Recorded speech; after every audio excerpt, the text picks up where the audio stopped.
We're just about 1 week away from two major events in Apex Legends. One being the Spellbound Collection event, which brings us a plethora of new items, as well as the Seer Heirloom.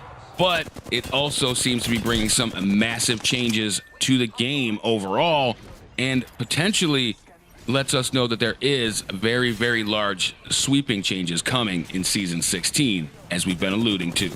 But first, if you enjoy the channel, how about taking the time to like this video? And if you're new, smash down the subscribe button with the notification bell so that you can get alerted anytime that I drop a new video.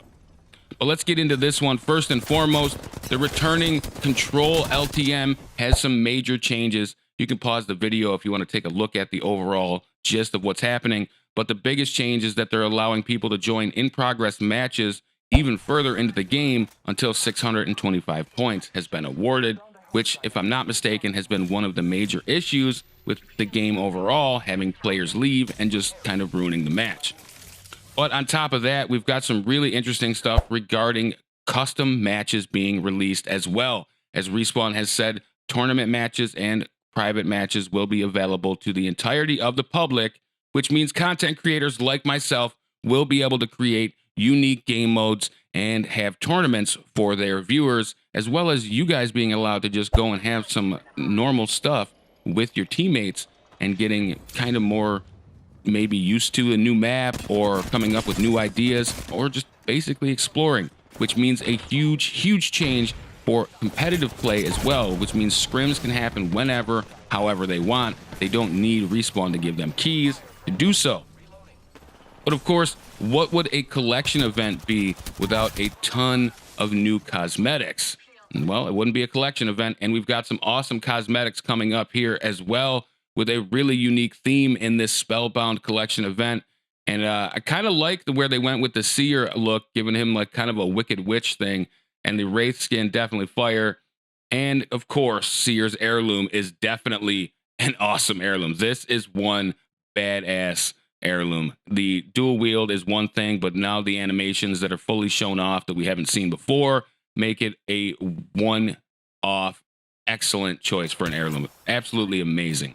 Now, one thing that we'll have to get into right now is that there is actually some major changes coming to weaponry in this update, and you will find that, well, the 301 and Flatline have been significantly nerfed, with the Car SMG and G7 going into the crafter and the Spitfire and Peacekeeper being removed from the crafter.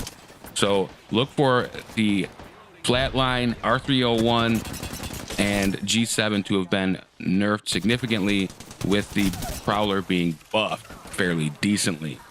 Now, moving along, we've actually got some store updates that'll be happening as well, so you can take a look at those. The store will be changing for the foreseeable couple weeks that run through the event, and bringing in some fan favorite skins that maybe you didn't have a chance to get a hold of, or maybe you'd like to get a hold of now.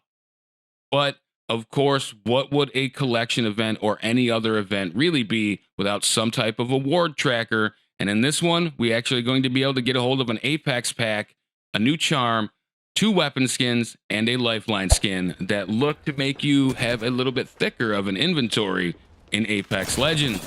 Now, obviously, there's a whole host of bug fixes that are being added into the game, as well as some new charms and badges, challenges, etc. for new players with the Apex 101 challenges.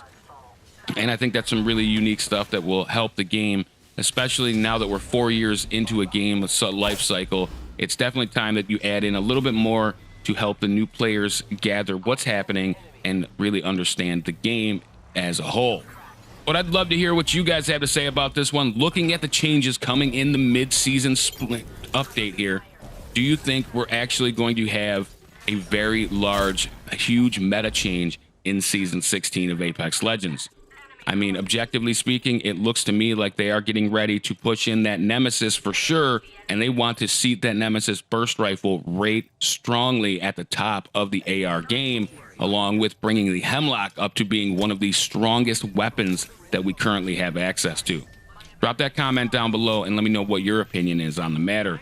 And of course, If you'd like to continue this conversation, or hey, maybe you'd like to start another conversation, or just check out the crazy stuff that I'm getting into, then head over to the social media links. They're on the screen as well as in the description down below. Give them a like, a favorite, a follow, whatever you haven't done already. And of course, make sure you check out the other channels in the description, like Apex Minutes, where you'll be able to find out about all the upcoming changes in Apex Legends in 60 seconds or less, so that you can not waste any time and get back in the Outlands.